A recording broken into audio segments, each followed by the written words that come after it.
ഇന്ന് 35,013 പേർക്കാണ് കോവിഡ് ബാധ സ്ഥിരീകരിച്ചത്. മരണസംഖ്യ 41 നടത്തിയ ടെസ്റ്റുകൾ 1,38,190. ചികിത്സയിലുള്ളവർ 2,66,646. ഇപ്പോൾ രോഗവ്യാപനം വലിയ തോതിലാണ് ഉണ്ടാകുന്നത്. നിലവിലുള്ള അവസ്ഥ ഇന്നത്തെ അവലോകന യോഗം വിലയിരുത്തുകയുണ്ടായി. പൊതുവെ വലിയ തോതിലുള്ള വ്യാപനത്തിൻ്റെ ഘട്ടമാണിത്. അതിനനുസൃതമായ നിയന്ത്രണങ്ങൾ ശക്തിപ്പെടുത്തും. കൂടുതൽ നിയന്ത്രണങ്ങൾ ശക്തമാക്കുക എന്നത് തന്നെയാണ് ഇന്ന് ഈ ഘട്ടത്തിൽ ചെയ്യാൻ പറ്റുന്ന ഉചിതമായ കാര്യം. ആളുകൾ പുറത്തിറങ്ങുന്നതും കൂട്ടം കൂടുന്നതും ഒഴിവാക്കുക തന്നെ വേണം. ഓക്സിജൻ ലഭ്യതയെക്കുറിച്ച് പരിശോധിക്കുകയുണ്ടായി. ഓക്സിജൻ ആവശ്യത്തിന് ലഭ്യമാക്കും. ഓക്സിജൻ്റെ നീക്കം സുഗമമാക്കാൻ എല്ലാ തലത്തിലും ഇടപെടാൻ നിർദ്ദേശം നൽകിയിട്ടുണ്ട്. കാസർഗോഡ് ജില്ലയിൽ കർണാടകയിൽ നിന്നാണ് ഓക്സിജൻ ലഭിക്കാറുള്ളത്. ഇപ്പോൾ അതിന് ചില തടസ്സങ്ങൾ ഉണ്ടായിട്ടുണ്ട്. അതുമായി ബന്ധപ്പെട്ട് കർണാടക ചീഫ് സെക്രട്ടറിയുമായി സംസ്ഥാന ചീഫ് സെക്രട്ടറി സംസാരിക്കും. കാരണം ഓക്സിജൻ പോലുള്ള ഒന്നിൻ്റെ കാര്യത്തിൽ സാധാരണ ലഭ്യമാകുന്നത് തടസ്സപ്പെടുന്നത് ശരിയായ രീതിയല്ല. നമ്മൾ പാലക്കാട് നിന്ന് ഓക്സിജൻ കർണാടകയിലേക്ക് അയക്കുന്നുണ്ട്. അക്കാര്യത്തിലൊരു തടസ്സവും ഇപ്പോൾ നമ്മൾ സ്വീകരിച്ചിട്ടുമില്ല. അപ്പോൾ അതൊക്കെ കർണാടകയുടെ ശ്രദ്ധയിൽ പെടുത്താൻ വേണ്ടി നിശ്ചയിച്ചിട്ടുണ്ട്. അതോടൊപ്പം കാസർഗോഡ് അടക്കം ഓക്സിജൻ ലഭ്യമാക്കാനുള്ള നടപടികൾ ഇവിടെ സ്വീകരിക്കുന്നുണ്ട്. ഓക്സിജൻ്റെ പ്രശ്നങ്ങൾ പ്രത്യേകമായി തന്നെ ഇന്ന് വൈകുന്നേരം ചർച്ച ചെയ്യുന്നുമുണ്ട്. ഇതോടൊപ്പം ടെസ്റ്റ് പോസിറ്റിവിറ്റി റേറ്റ് ചില ജില്ലകളിൽ ചില തദ്ദേശ സ്വയംഭരണ സ്ഥാപന അതിർത്തിക്കുള്ളിലും വലിയ തോതിൽ വർദ്ധിച്ചിട്ടുണ്ട്. അത് കുറച്ചു കൊണ്ടുവരാൻ സാധ്യമായ എല്ലാ കാര്യങ്ങളും ചെയ്യും. രോഗവ്യാപന ഘട്ടത്തിൽ പല കാര്യങ്ങളിലും സഹായിക്കുന്നതിന് വളണ്ടിയർമാരുടെ ആവശ്യം വരും. ഇപ്പോൾ പോലീസ് 2000 ജനമൈത്രി വളണ്ടിയർമാരെ പോലീസിനോടൊപ്പം ഉപയോഗിക്കാൻ തീരുമാനിച്ചിട്ടുണ്ട്. അപ്പോൾ ആവശ്യമായത്ര വളണ്ടിയർമാരെ കണ്ടെത്താൻ തീരുമാനിച്ചിട്ടുമുണ്ട്. ഈ ഒരു ഘട്ടത്തിലാണ് നമ്മുടെ വാർഡ് തല സമിതികളുടെ പ്രവർത്തനം ഉയർന്ന തോതിൽ നടക്കേണ്ടത്. വിവിധ രീതിയിൽ ഇടപെടാനും കാര്യങ്ങൾ ഗൗരവത്തോടെ നീക്കുന്നതിനും വാർഡ് തല സമിതികൾക്ക് സാധിക്കും. തദ്ദേശഭരണ സ്ഥാപനത്തിലെ വാർഡ് മെമ്പറുടെ നേതൃത്വത്തിൽ പ്രവർത്തിക്കുന്ന ഈ സമിതിയിൽ ബന്ധപ്പെട്ട ആരോഗ്യ പ്രവർത്തകരും പോലീസും റവന്യൂ ഉദ്യോഗസ്ഥരും സന്നദ്ധ പ്രവർത്തകരും എല്ലാം ഉണ്ടാകും. അത് കൂടുതൽ ഫലപ്രദമായി പ്രവർത്തിപ്പിക്കാൻ എല്ലാ തദ്ദേശഭരണ സ്ഥാപനങ്ങളും ശ്രദ്ധിക്കേണ്ടതാണ്. നമ്മളിപ്പോൾ ഓർക്കേണ്ടത്, കഴിഞ്ഞ വ്യാപനഘട്ടം വളണ്ടിയർമാരും പോലീസും ഒന്നിച്ച് ഇടപെട്ടത് വലിയ ഫലം ചെയ്തിരുന്നു. അത് ആവർത്തിക്കാൻ തന്നെയാണ് കാണുന്നത്. ആശുപത്രികളിൽ പ്രവേശിപ്പിക്കുന്ന കാര്യത്തിൽ ചില ക്രമീകരണങ്ങൾ വേണ്ടതാണ് എന്ന് കണ്ടിട്ടുണ്ട്. ഇപ്പോൾ വാക്സിനേഷൻ കഴിഞ്ഞതിന് ശേഷം രോഗം ബാധിക്കുന്നവർ, അവർ പൊതുവെ വലിയ അപകടാവസ്ഥയിലേക്ക് നീങ്ങുന്നില്ല. അപ്പം അത്തരം ആളുകൾ വീട്ടിൽ തന്നെ ആവശ്യമായ നിർദ്ദേശങ്ങളോടെ ചികിത്സിച്ചാൽ മതിയാകും. അതേപോലെ തന്നെ ഓക്സിജൻ ലെവല് സാധാരണ നിലയിലുള്ളവർ, അത്തരം ആളുകൾ പോസിറ്റീവായി എന്തുകൊണ്ട് മാത്രം ആശുപത്രിയിൽ കിടക്കേണ്ട കാര്യം വരുന്നില്ല, മറ്റാരോഗ്യ പ്രശ്നങ്ങളില്ലെങ്കിൽ. അപ്പം അത്തരം ആളുകളുടെ കാര്യത്തിൽ ഒരു ശാസ്ത്രീയ മാനദണ്ഡം വേണ്ടി വരും. അപ്പം അത് നമ്മുടെ വിദഗ്ധ സമിതി തയ്യാറാക്കും. അതോടൊപ്പം രോഗവ്യാപന ഘട്ടം നേരിടുന്നതിന് കൂടുതൽ സൗകര്യങ്ങൾ ഒരുക്കേണ്ടതുണ്ട്. ഇന്നുള്ള സൗകര്യങ്ങൾ ഇപ്പോഴുള്ള അവസ്ഥയെ നേരിടാൻ പര്യാപ്തമാണ്. പക്ഷേ രോഗവ്യാപനം കൂടുമ്പോൾ,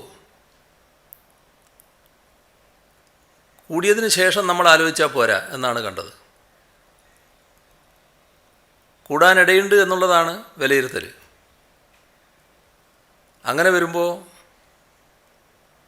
ഓക്സിജൻ സൗകര്യത്തോടു കൂടിയുള്ള ബെഡ്, ICU ബെഡുകൾ, വെന്റിലേറ്ററുകൾ, ഇത്തരത്തിലുള്ള സൗകര്യങ്ങൾ വർദ്ധിക്കേണ്ടതായിട്ടുണ്ട്. അതോടൊപ്പം ആരോഗ്യ പ്രവർത്തകരുടെ എണ്ണവും വർദ്ധിക്കേണ്ടി വരും. ഇപ്പോൾ ഡോക്ടർമാർ, നഴ്സുമാർ, മറ്റാരോഗ്യ പ്രവർത്തകർ എല്ലാം കൂടുതലായി വേണ്ടി വരും. അത് ലഭ്യമാക്കാൻ അടിയന്തര നടപടി സ്വീകരിക്കണമെന്ന് കണ്ടു.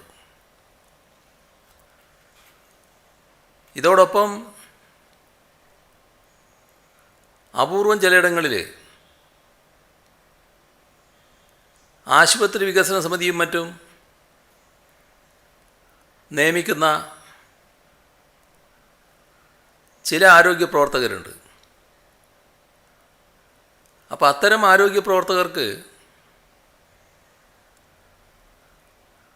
വളരെ ചെറിയ സംഖ്യ വേതനമായി നൽകുന്നത് ശ്രദ്ധയിൽപ്പെട്ടു.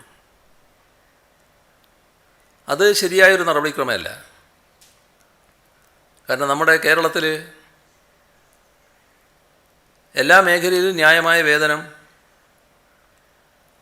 നടപ്പായിട്ടുണ്ട്. അപ്പം അതുകൊണ്ട് തന്നെ ആരോഗ്യ പ്രവർത്തകർക്ക് മിനിമം വേതനം നടപ്പാക്കാനുള്ള നിർദ്ദേശം നൽകിയിട്ടുണ്ട്. അതിൽ കുറച്ച് ഈ ആശുപത്രി വികസന സമിതി നിശ്ചയിക്കുന്ന ആളുകളായാൽ പോലും വേതനം നൽകുന്ന നില സ്വീകരിക്കാൻ പാടില്ല. CFLTCകളുടെ കാര്യം നേരത്തെ തന്നെ ആലോചിച്ചിരുന്നു.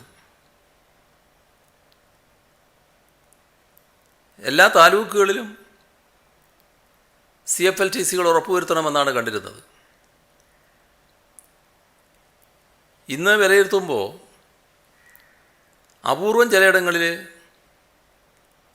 ഇപ്പോഴും CFLTCകൾ പ്രായോഗികമായിട്ടില്ല. അത് അടിയന്തരമായി പ്രാവർത്തികമാക്കണമെന്ന് തീരുമാനിച്ചിട്ടുണ്ട്. വാക്സിൻ നമ്മൾ ആഗ്രഹിക്കുന്ന പോലെ ലഭിക്കുന്നില്ല. കേന്ദ്രമാണ് ഇപ്പം നൽകേണ്ടത്. ആ നൽകുന്നത്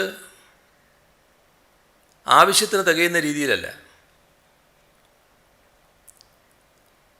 ഉള്ളത് വെച്ച് മാത്രമേ വാക്സിൻ നൽകാൻ നമുക്ക് കഴിയുകയുള്ളൂ. ഇതിൽ നേരത്തെ വാക്സിൻ എടുത്തവരുണ്ട്. അവരുടെ രണ്ടാം ഡോസിൻ്റെ സമയം വരുമ്പോൾ രണ്ടാമത്തെ ഡോസ് അവർക്ക് നൽകേണ്ടതും പ്രധാനമാണ്. ഇപ്പോൾ രണ്ടാമത്തെ ഡോസ് നൽകാനുള്ള കരുതലും നമ്മുടെ കയ്യിൽ വേണം. അപ്പോൾ ആ രീതിയിൽ വാക്സിൻ ക്രമീകരിക്കണമെന്നാണ് കണ്ടിട്ടുള്ളത്. കോവിഡിൻ്റെ വ്യാപനം ഉണ്ടെങ്കിലും നിർമ്മാണ ജോലികൾ കോവിഡ് മാനദണ്ഡങ്ങൾ പാലിച്ചുകൊണ്ട് തന്നെ മുന്നോട്ട് കൊണ്ടുപോകണമെന്നാണ് കണ്ടത്. ഇപ്പോൾ കേന്ദ്ര സർക്കാരിൻ്റെ പുതിയ വാക്സിൻ നയത്തിൻ്റെ ഭാഗമായി 18-നും 45-നും ഇടയിൽ പ്രായമുള്ളവർക്ക് ഉൽപ്പാദകരിൽ നിന്നും വാക്സിൻ സംസ്ഥാനങ്ങൾ വില കൊടുത്ത് വാങ്ങേണ്ട സാഹചര്യമാണ് വന്നിട്ടുള്ളത്. നേരത്തെ വ്യക്തമാക്കിയതാണ്. ഈ നയം തിരുത്തണമെന്ന് നമ്മൾ ആവശ്യപ്പെട്ടിട്ടുണ്ട്. എല്ലാവർക്കും സൗജന്യമായി വാക്സിൻ നൽകണമെന്ന് നമ്മൾ ആവശ്യപ്പെട്ടിട്ടുണ്ട്. ഇതൊരു പുതിയ സാഹചര്യമല്ല. നമ്മൾ കാണേണ്ടത് ഇതേവരെ പല വാക്സിനുകൾ നമ്മൾ നൽകുന്നുണ്ട്. എല്ലാ വാക്സിനുകളും കേന്ദ്ര ഗവൺമെൻറ് നൽകുകയാണ്. സൗജന്യമായാണ് അത് ആളുകൾക്ക് നൽകുന്നത്, സംസ്ഥാനങ്ങൾ നൽകുന്നത്. ഈ ഒരു കാര്യത്തിൽ മാത്രം വാക്സിന് വില ഈടാക്കുന്നത് തീർത്തും അനുചിതമായ കാര്യമാണ്. പക്ഷെ ഇതെല്ലാം നമ്മൾ കേന്ദ്രത്തിൻ്റെ മുന്നിൽ ഉന്നയിച്ചെങ്കിലും ഇതുവരെ അനുകൂലമായ നിലപാട് കേന്ദ്രത്തിൽ നിന്നും ഉണ്ടായിട്ടില്ല. അപ്പോൾ ആ ഒരു സാഹചര്യത്തിൽ 18 വയസ്സിനും 45 വയസ്സിനും ഇടയിലുള്ളവർക്ക് 2 ഡോസ് വാക്സിൻ സൗജന്യമായി തന്നെ നൽകാൻ ഇന്ന് ചേർന്ന മന്ത്രിസഭാ യോഗം തീരുമാനമെടുത്തിട്ടുണ്ട്. ഇപ്പോൾ വാക്സിൻ നിർമ്മാതാക്കളായ രണ്ട് സ്ഥാപനങ്ങളാണ്. സിറം ഇൻസ്റ്റിറ്റ്യൂട്ട് കോവിഷീൽഡാണ് ഉൽപ്പാദിപ്പിക്കുന്നത്, ഭാരത് ബയോടെക് കോവാക്സിൻ. ഈ കമ്പനികളിൽ നിന്ന് അടുത്ത 3 മാസത്തേക്ക് മെയ്, ജൂൺ, ജൂലൈ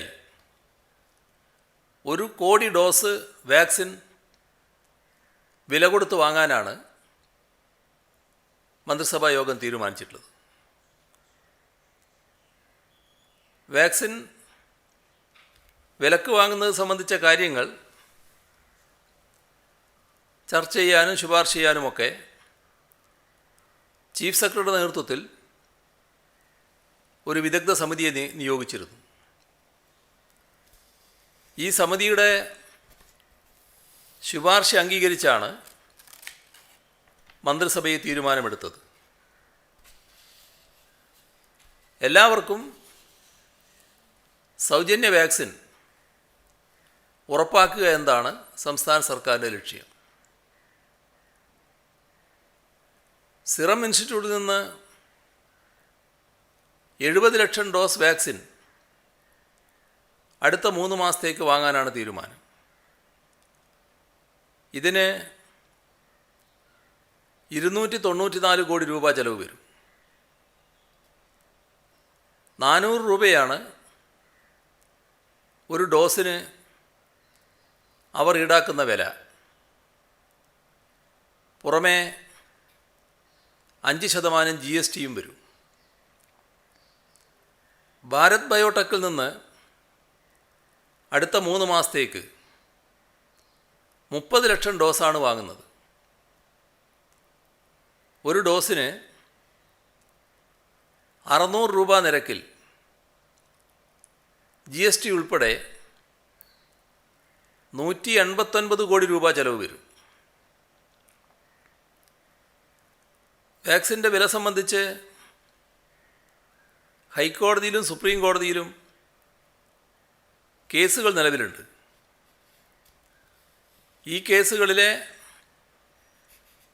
തീർപ്പിന് വിധേയമായിട്ടായിരിക്കും സംസ്ഥാനം വാക്സിൻ വാങ്ങുന്നത്. വാക്സിന് ഓർഡർ കൊടുക്കുമ്പോൾ ഈ കാര്യം വ്യക്തമാക്കും. 18-നും 45-നും ഇടയിൽ പ്രായമുള്ളവർക്ക് വാക്സിൻ സൗജന്യമായി നൽകാൻ കഴിയുന്ന രീതിയിൽ കേന്ദ്ര സർക്കാരിൻ്റെ വാക്സിൻ നയം ഭേദഗതി ചെയ്യണമെന്ന് കേന്ദ്രത്തോട് നേരത്തെ ആവശ്യപ്പെട്ടതാണ്. ആ ആവശ്യം ഒരിക്കൽ കൂടി ഉയർത്തുകയാണ്. കേന്ദ്ര സർക്കാരിനും സംസ്ഥാനങ്ങൾക്കും വ്യത്യസ്ത വില ഈടാക്കി വാക്സിൻ നൽകുമ്പോൾ രാജ്യത്തെ 2 വാക്സിൻ നിർമ്മാണ കമ്പനികൾക്ക് ഈ തരത്തിൽ വ്യത്യസ്ത വില ഈടാക്കാനാണ് കേന്ദ്ര സർക്കാർ അനുമതി നൽകിയിരിക്കുന്നത്. ഈ നയവും തിരുത്തേണ്ടതാണ്. കേന്ദ്രത്തിന് നൽകുന്ന അതേ വിലക്ക് സംസ്ഥാനങ്ങൾക്കും വാക്സിൻ ലഭിക്കുമെന്ന് ഉറപ്പാക്കണം. അത് കേന്ദ്രത്തോട് നേരത്തെ ആവശ്യപ്പെട്ടതാണ്. ഇപ്പോഴും ആ ആവശ്യം ഉന്നയിക്കുകയാണ്. ദ്രവീകൃത മെഡിക്കൽ ഓക്സിജൻ്റെ ശേഖരം സംസ്ഥാനത്തെ ആവശ്യങ്ങൾക്കിപ്പോൾ പര്യാപ്തമാണ്.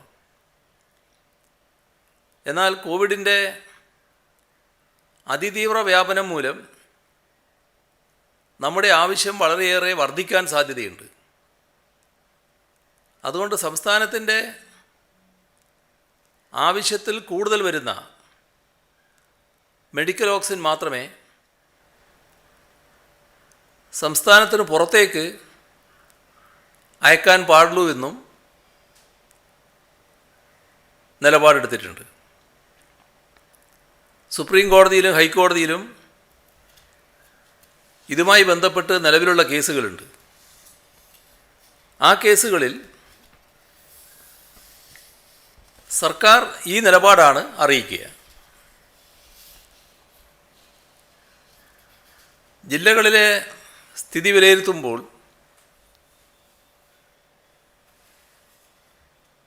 തീവ്ര നിലയിലുള്ള ഇടപെടലുകൾ ചിലയിടങ്ങളിലുണ്ട് എന്ന് കാണാൻ നമുക്ക് കഴിയും.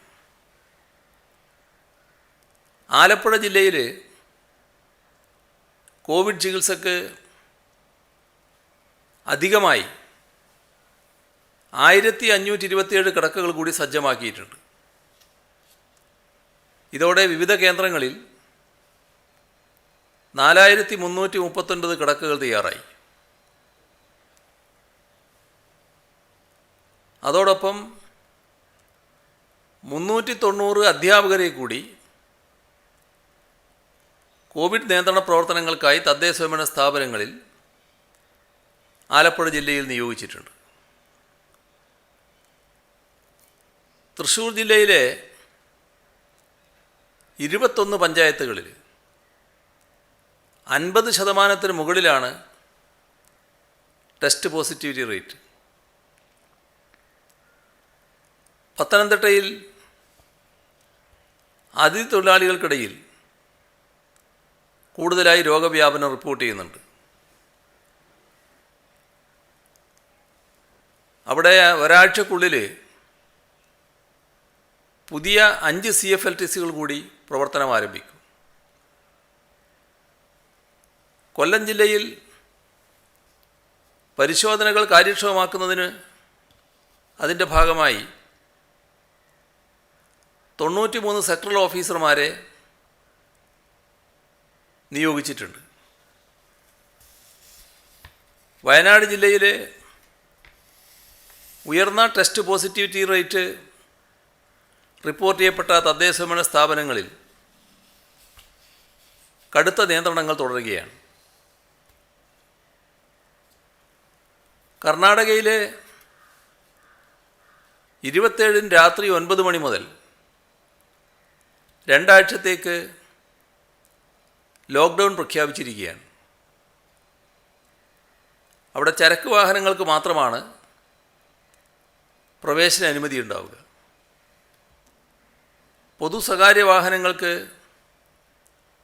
സംസ്ഥാന അതിർത്തി ചെക്ക് പോസ്റ്റുകളായ മുത്തങ്ങ, ബാബരി, തോൽപ്പെട്ടി വഴി കർണാടകയിലേക്ക് പോകാൻ അനുമതി ഉണ്ടായിരിക്കില്ല. എമർജൻസി ആവശ്യങ്ങൾക്ക് മാത്രമേ കർണാടകയിലേക്ക് വാഹനങ്ങൾ പോകാൻ സാധിക്കുകയുള്ളൂ. രോഗികളുടെ എണ്ണവും ടെസ്റ്റ് പോസിറ്റിവിറ്റി നിരക്കും ഗണ്യമായി വരുന്നത് കോട്ടയം ജില്ലയിൽ ആശങ്കാജനകമായ സാഹചര്യം സൃഷ്ടിച്ചിട്ടുണ്ട്. 71 പഞ്ചായത്തുകളും 6 മുനിസിപ്പാലിറ്റികളുമുള്ള കോട്ടയം ജില്ലയിൽ 58 തദ്ദേശ സ്ഥാപനങ്ങളിൽ ടെസ്റ്റ് പോസിറ്റിവിറ്റി നിരക്ക് 20-ന് മുകളിലാണ്. ഇതിൽ തന്നെ ഒരു പഞ്ചായത്തിൽ 50-ന് മുകളിലും 5ഇടത്ത് 40-നും 50-നും ഇടയിലുമാണ്. അപ്പോൾ ജില്ലയിൽ കൂടുതൽ കർക്കശമായ നിയന്ത്രണങ്ങൾ ഏർപ്പെടുത്തും. കാസർഗോഡ് കോവിഡ് തീവ്രവ്യാപനം ഉണ്ടായാൽ നേരിടാനുള്ള മുന്നൊരുക്കത്തിനായി 59 ventilator, 114 ICU bed, 1101 oxygen bed, 589 സാധാരണ ബെഡ് ഇവയെല്ലാം സജ്ജമാക്കും. അതോടൊപ്പം ഓക്സിജൻ പ്ലാന്റ് സ്ഥാപിക്കാനായി ആവശ്യമെങ്കിൽ 50 സെൻറ്റ് ഭൂമി അനുവദിക്കുകയും ചെയ്യും. തിരുവനന്തപുരം ജില്ലയിൽ മാസ് വാക്സിനേഷൻ നടക്കുന്ന ജിമ്മി ജോർജ് സ്റ്റേഡിയത്തിൽ 5 സെഷനുകൾ ക്രമീകരിച്ചിട്ടുണ്ട്. കോഴിക്കോട് ജില്ലയിൽ പട്ടികവർഗ കോളനികളിൽ സുരക്ഷ ഉറപ്പാക്കാനായി ടെസ്റ്റ്, വാക്സിനേഷൻ എന്നീ കാര്യങ്ങൾക്ക് പ്രത്യേക സംവിധാനം ഒരുക്കും. കോഴിക്കോട് ഗവൺമെൻറ് മെഡിക്കൽ കോളേജ് ആശുപത്രിയിലും ബീച്ച് ആശുപത്രിയിലും പൈപ്പ് ലൈൻ വഴിയുള്ള കേന്ദ്രീകൃത ഓക്സിജൻ വിതരണ സംവിധാനം ഒരുക്കിയിട്ടുണ്ട്. ഓരോ ബെഡിനും പ്രത്യേകം സിലിണ്ടർ നൽകുന്നതിന് പകരം കൂടുതൽ കിടക്കകളുടെ രോഗികൾക്ക് ഒരേ സമയം പൈപ്പ് ലൈൻ വഴി ഓക്സിജൻ നൽകാനാവുമെന്നതാണ് ഈ സംവിധാനത്തിൻ്റെ മേന്മ. ഗവൺമെൻറ് മെഡിക്കൽ കോളേജ് ആശുപത്രിയിൽ വിവിധ വിഭാഗങ്ങളിലായി 554 കിടക്കകൾക്കാണ് ഓക്സിജൻ പോയിൻ്റുകളുള്ളത്. 200 എണ്ണം പുതുതായി തയ്യാറാക്കാനുള്ള പ്രവർത്തനങ്ങൾ നടക്കുകയാണ്.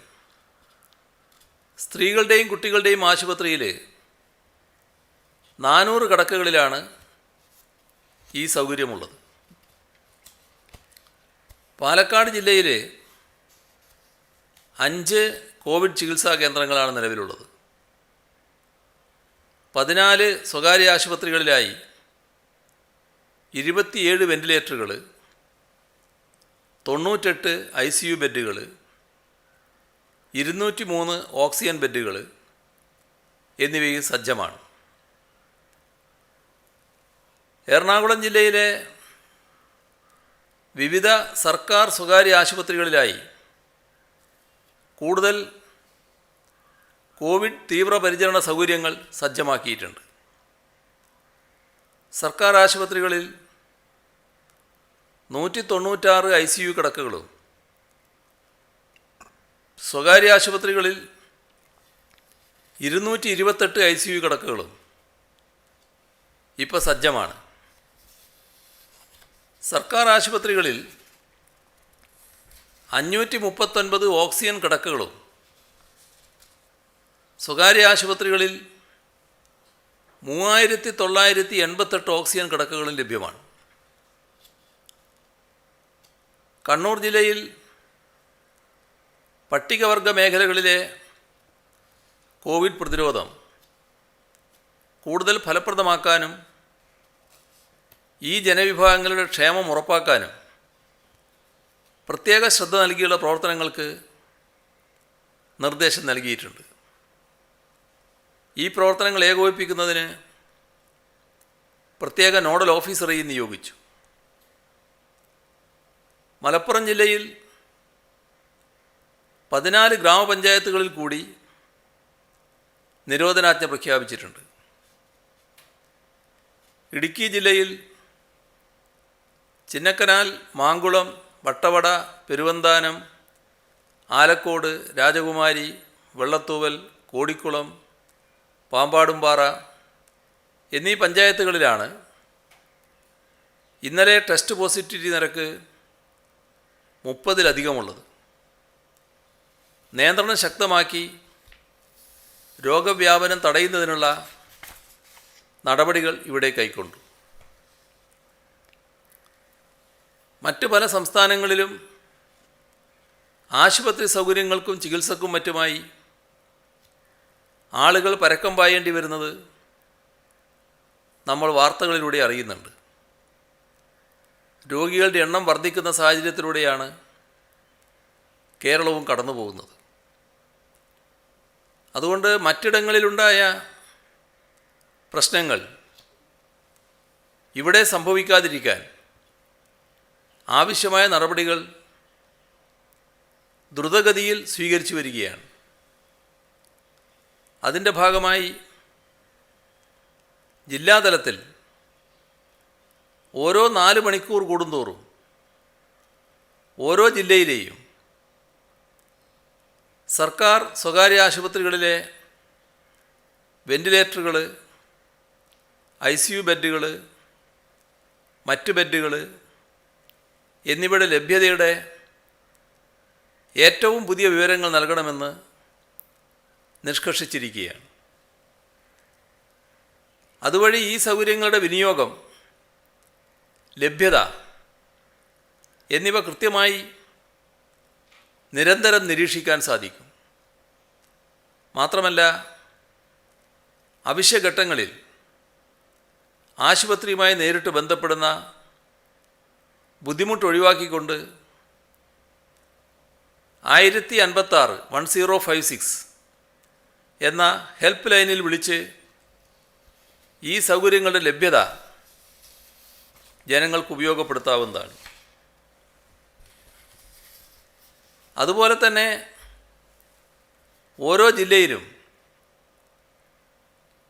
DPMSയുമായി ബന്ധപ്പെട്ട് പ്രവർത്തിക്കുന്ന കോൾ സെൻ്ററുകളുമായും വിവരങ്ങൾക്കും സഹായങ്ങൾക്കുമായി ആൾക്കാർക്ക് ബന്ധപ്പെടാവുന്നതാണ്.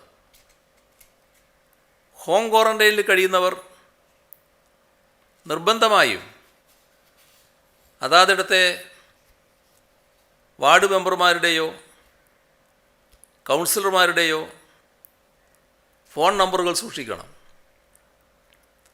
അതോടൊപ്പം തൊട്ടടുത്തുള്ള ആശാവർക്കർ, ഹെൽത്ത് ഇൻസ്പെക്ടർ തുടങ്ങിയ ആരോഗ്യ പ്രവർത്തകരുടെ നമ്പറുകളും കയ്യിൽ കരുതണം.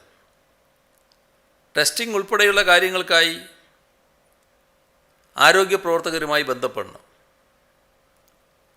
ഹോം ഐസൊലേഷനിൽ കഴിയാൻ നിർദ്ദേശിക്കുന്നത് കാര്യമായ രോഗലക്ഷണങ്ങളില്ലാത്ത രോഗികളോടാണ്. പക്ഷേ അങ്ങനെ ചെയ്യുമ്പോൾ വീടുകളിൽ അതിനാവശ്യമായ സൗകര്യങ്ങളുണ്ടെന്ന് ഉറപ്പുവരുത്തണം. രോഗിക്ക് താമസിക്കാൻ ബാത്റൂം അറ്റാച്ച്ഡായ മുറി ആവശ്യമാണ്. AC ഉപയോഗിക്കാൻ പാടില്ല. പരമാവധി വായു സഞ്ചാരമുള്ള മുറിയായിരിക്കണം. പരിചരിക്കുന്നവരും മുൻകരുതലുകൾ എടുക്കണം. N95 മാസ്കുകൾ രോഗിയും പരിചരിക്കുന്നവരും അടുത്ത് വരുമ്പോൾ ധരിക്കണം. പൾസ് ഓക്സിമീറ്റർ ഉപയോഗിച്ച് പരിശോധിക്കുന്ന നില തുടരണം. ലക്ഷണങ്ങൾ കൂടുതലുണ്ടാവുകയാണെങ്കിൽ ഉടനടി ചികിത്സ തേടണം. ഇ-സഞ്ജീവനി എന്ന സംവിധാനത്തിൻ്റെ മൊബൈൽ ആപ്പ് അല്ലെങ്കിൽ വെബ്സൈറ്റ് വഴി ഓൺലൈൻ കൺസൾട്ടേഷൻ നടത്താനാകും. ആരോഗ്യ പ്രവർത്തകരുമായി ബന്ധപ്പെട്ട് ചികിത്സ ആവശ്യമാണെങ്കിൽ ആശുപത്രിയിലേക്ക് മാറുകയും വേണം. വീട്ടിൽ സൗകര്യമില്ലാത്തവർക്ക് ഡൊമിസിലറി കെയർ ഫെസിലിറ്റിയിൽ ആരംഭിച്ചിട്ടുണ്ട്. CFLTCകളും CLTCകളും ശാക്തീകരിക്കുകയും ചെയ്തിട്ടുണ്ട്. രോഗികളാകുന്ന ആർക്കും തന്നെ ഐസൊലേഷനിൽ പോകാനോ ചികിത്സ ലഭിക്കാനോ ബുദ്ധിമുട്ടുണ്ടാകരുത് എന്ന ലക്ഷ്യത്തോടെയാണ് സർക്കാർ ഈ സംവിധാനങ്ങൾ ഏർപ്പെടുത്തിയിരിക്കുന്നത്. ഇവ കൂടുതൽ മികച്ചതാക്കാനുള്ള തീവ്ര ശ്രമം മുന്നോട്ട് കൊണ്ടുപോവുകയാണ്. ഈ സൗകര്യങ്ങൾ ലഭ്യമാകാൻ അതാ ജില്ലകളിലെ ഹെൽപ്പ് ലൈൻ നമ്പറുകളിൽ വിളിക്കുക, അല്ലെങ്കിൽ 1056 എന്ന സംസ്ഥാനതല ഹെൽപ്പ് ലൈൻ നമ്പറിൽ വിളിച്ചാൽ അവർ അതാത് ജില്ലകളിലേക്ക് കണക്ട് ചെയ്ത് തരികയും ചെയ്യും. പരമാവധി അതാത് ജില്ലകളിലെ ഹെൽപ്പ് ലൈൻ നമ്പറുകൾ തന്നെ ഉപയോഗിക്കലാണ് ഉത്തമം. വാക്സിനേഷന് സഹായം നൽകാനായി ദുരിതാശ്വാസ നിധിയിലേക്ക് സംഭാവന നൽകുന്നവരുടെ എണ്ണം വലുത് തന്നെയാണ്. ഓരോ നിമിഷവും സംഭാവന വരികയാണ്. അത് സമൂഹത്തിൻ്റെ എല്ലാ തലങ്ങളിൽ നിന്നുമാണ്. എല്ലാം ഇവിടെ പറയുന്നതിന് സമയപരിമിതിയുണ്ട്. ചിലതെങ്കിലും പറയുകയാണ്. KSFE 5 കോടി രൂപ, തിരുവനന്തപുരം നഗരസഭ 2 കോടി രൂപ, തിരുവനന്തപുരം ജില്ലാ പഞ്ചായത്ത് 1 കോടി രൂപയും അംഗങ്ങളുടെ ഒരു മാസത്തെ ഓണറേറിയവും. കാസർഗോഡ് ജില്ലാ പഞ്ചായത്ത് 50 ലക്ഷം രൂപയും അംഗങ്ങളുടെ ഒരു മാസത്തെ ഓണറേറിയവും. കേരള സ്റ്റേറ്റ് ലൈബ്രറി കൗൺസിൽ 2.5 കോടി രൂപ സമാഹരിക്കുമെന്ന് അറിയിച്ചിട്ടുണ്ട്. ചെറുതാഴം സർവീസ് സഹകരണ ബാങ്ക് 25 ലക്ഷം രൂപ, മണ്ണാർക്കാട് റൂറൽ സർവീസ് സഹകരണ ബാങ്ക് 10 ലക്ഷം, കോട്ടയം CPAS ജീവനക്കാരും മാനേജ്മെൻറ്റും 15 ലക്ഷം, KSEB ഓഫീസേഴ്സ് അസോസിയേഷൻ 10 ലക്ഷം, മന്ത്രി TP രാമകൃഷ്ണൻ 1,05,000 രൂപ, മന്ത്രി K കൃഷ്ണൻകുട്ടി 1 ലക്ഷം രൂപ, PV അബ്ദുൽ വഹാബ് MP ചെയർമാനായ ഗ്ലോബൽ കേരള ഇനീഷ്യേറ്റീവ് കേരളീയം 1 ലക്ഷം രൂപ, admission supervisory committee chairman justice R Rajendra Babu 1 lakh രൂപ, കാർഷിക കടാശ്വാസ commission chairman justice M Sasidharan Nambiar 1 lakh രൂപ, കൊഴിഞ്ഞാമ്പാറ ഗവൺമെൻറ് കോളേജ് ഇംഗ്ലീഷ് അധ്യാപകൻ കൃപുന വിശ്വാസ് 1,10,000 രൂപ, മുൻ MP NN കൃഷ്ണദാസ് 40,000 രൂപ, ആലപ്പുഴ ജില്ലയിലെ രവി കരുണാകരൻ ചാരിറ്റബിൾ ട്രസ്റ്റ് 5 ലക്ഷം രൂപ, ദേശാഭിമാനി ജീവനക്കാരുടെ വിഹിതം 4,25,000 രൂപ, സൗദി അറേബ്യയിലെ റിയാദിൽ നിന്നും കേളി കലാ സാംസ്കാരിക വേദി 4,400,000 രൂപ, IHRD എംപ്ലോയീസ് യൂണിയൻ 2,70,000 രൂപ, സ്നേഹസാന്ത്വനം ചാരിറ്റബിൾ സൊസൈറ്റി ശൂരനാട് 1 ലക്ഷം രൂപ, കോട്ടയം ഉദയ ഡ്രഗ്സ് ഉടമ KA ജോസഫ് 1 ലക്ഷം രൂപ, കേരള സംസ്ഥാന സർവീസ് പെൻഷനേഴ്സ് യൂണിയൻ ആലപ്പുഴ ജില്ലാ വൈസ് പ്രസിഡന്റ് പ്രൊഫസർ B ജീവൻ 53,337 രൂപ,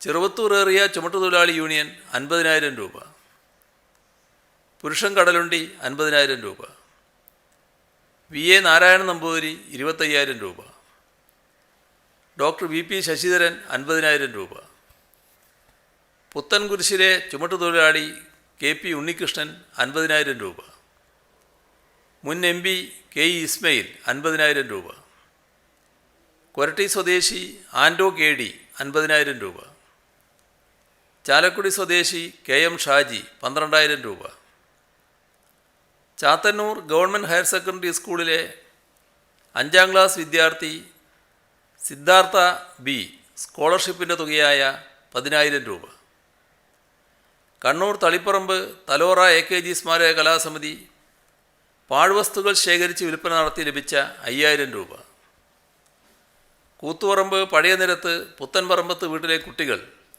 വിഷുക്കൈ നീട്ടം കിട്ടിയ 6,000 രൂപ, ഉളിക്കൽ നെല്ലിക്കാമ്പൊയിലെ സാക്നിക് റാം തൻ്റെ സമ്പാദ്യ കൊടുക്ക, പാലക്കാട് ഹെലൻ കെലർ ഇൻസ്റ്റിറ്റ്യൂട്ടിലെ അന്തേവാസികളും സെക്രട്ടറിയും ചേർന്ന് 10,001 രൂപ, വിദ്യാർത്ഥികളായ ആദ്യ ആരാധ്യ പട്ടാമ്പി 2,219 രൂപ. ഇത്രയും വിവരങ്ങളാണ് ഇന്ന് കൈമാറാനുള്ളത്.